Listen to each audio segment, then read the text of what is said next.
Hey everybody, so in this video we're talking about factoring difference of squares. So these are special type polynomials and there's only one specific way that we can factor them. So here is the rule right here. It only works with binomials. Each term must be a perfect square. And here's how we factor. We write our two sets of parentheses and we take the square root of each term. So here, the square root of n squared is n, and the square root of 64 is 8.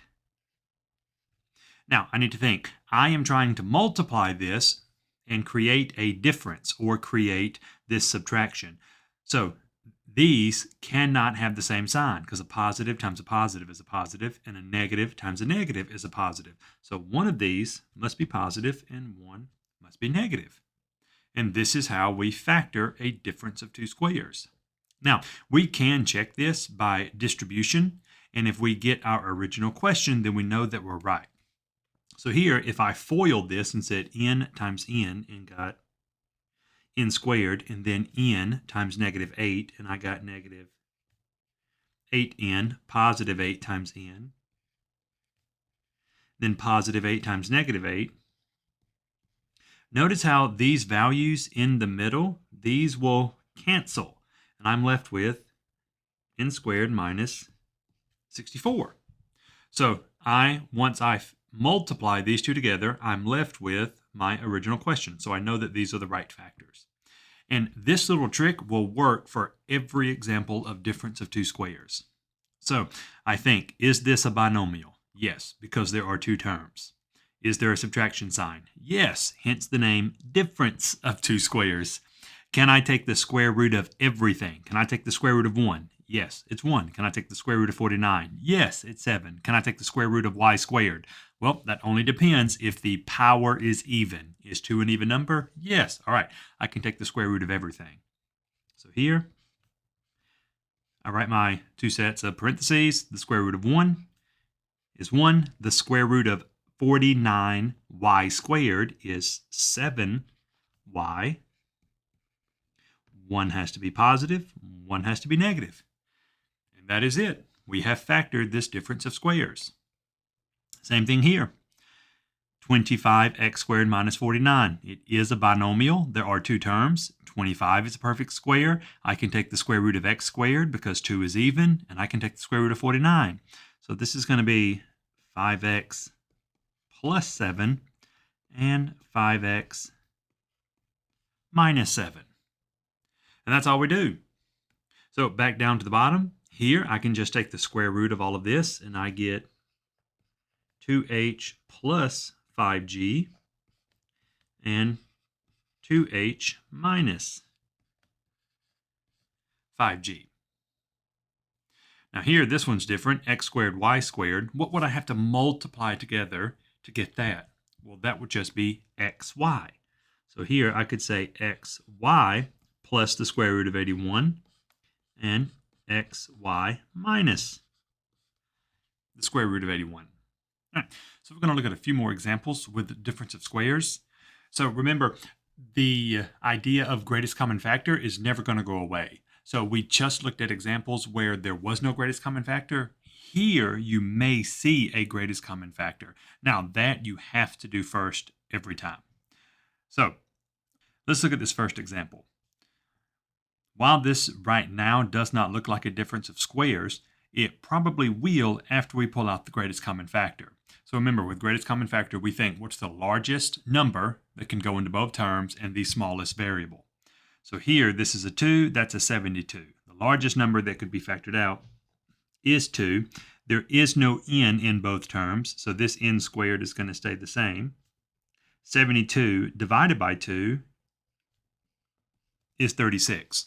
Now, I pulled out the greatest common factor, but I'm not done. I have not factored completely because this remaining is now a difference of two squares. So I must factor this. So the 2 stays the same. And now I do what we did in our prior examples. What's the square root of n? N. What's the square root of 36? 6. So I have 2n plus 6 and n minus 6. Same thing with the other examples. We're going to pull out the greatest common factor first. So here I'm looking at the largest number, 18 and 50. What's the largest number that could go into each of those? And I'm going to guess 2 as well. So I am left with 9x squared minus 25. This is now a difference of squares.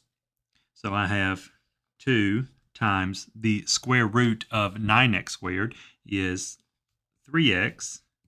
The square root of 25 is 5. And so on my other binomial will be 3x minus 5. Over here, 45 and 20, I'm thinking, what's the largest number that could be factored out of 45 and 20? And that's going to be 5. Both terms have a q, so I can factor out the smallest. And I'll be left with 9q squared minus 4. And now this binomial that I have is a difference of 2 squares. Because 9 is a perfect square, I can take the square root of q squared, and 4 is a perfect square. So here we're going to have 5q, 3q plus 2, and 3q minus 2. All right, these down here at the bottom, we're still pulling out the greatest common factor. Now, even though here it looks like these are perfect squares, 16 and 100, and I can just factor out a k. All right, the rule with greatest common factor, if you can factor out a number, you must factor out a number. Even though this is difference of 2 squares, and you're like, well, 16 and 100 are already perfect squares. Why can't I just factor out a k and do 4k plus 10 and 4k minus 10? Because within those binomials, you would have a greatest common factor. So we want to pull out the largest number possible right now, and that's going to be 4. And now we can factor out the k. And now we have 4k squared minus 25. Here's my difference of squares. So I have 4k, and I have 2k plus 5, and 2k minus 5.